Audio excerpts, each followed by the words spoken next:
So in previous video, I spoke about the air conditioning in our offices as being political. Link below, jokes.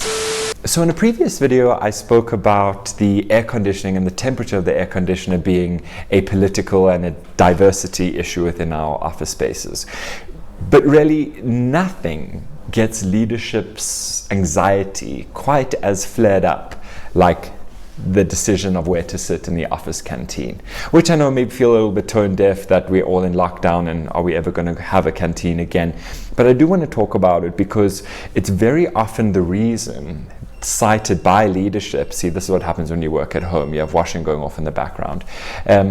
Cited by leadership to bring diversity and inclusion practitioners like me into an organization. You know, Roy, the black people sit over there and the white people sit over there and the Indian people sit over there, and it's often really a visual reflection of some of their anxieties around organizational culture, inclusion and cohesion. So it's a very easy, tangible way to ask a question, are we okay from a diversity and inclusion perspective?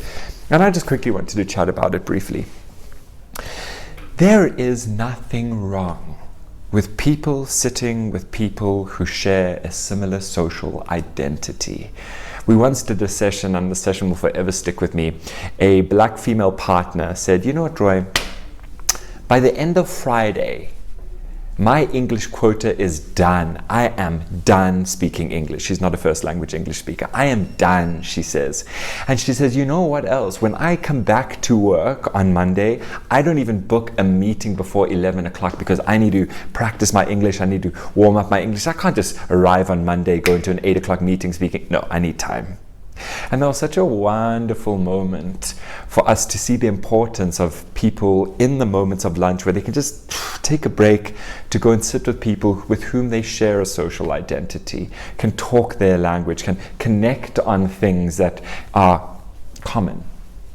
Particularly in our corporate spaces that often have a very white, English, Eurocentric feel, having those moments when people can sit with people who share an identity is an incredibly important moment. So it's not necessarily an indication that there are inclusion issues or diversity issues. It's really just an opportunity for people to find a bit of comfort. Okay, so there's nothing wrong with people sitting where they want to sit within the canteen. Okay, it's absolutely their decision. This is driving me nuts. There is a one caution though, is that often the segregation that we see in the canteen can be a reflection of some of the underlying deeper frustrations, right? It's the conversations that happen at these tables that I think we should be particularly interested in. And when I say these tables, it's not the black tables, it's all of the tables. What conversations are we having within those spaces that we aren't able to have with the broader group? That for me is of interest. That for me is worth noting and figuring out. So I don't think a sign of a truly inclusive and cohesive organization is people sitting with different people, having a gay person here, a disabled person. That's not necessarily what inclusion is. So it would be nice.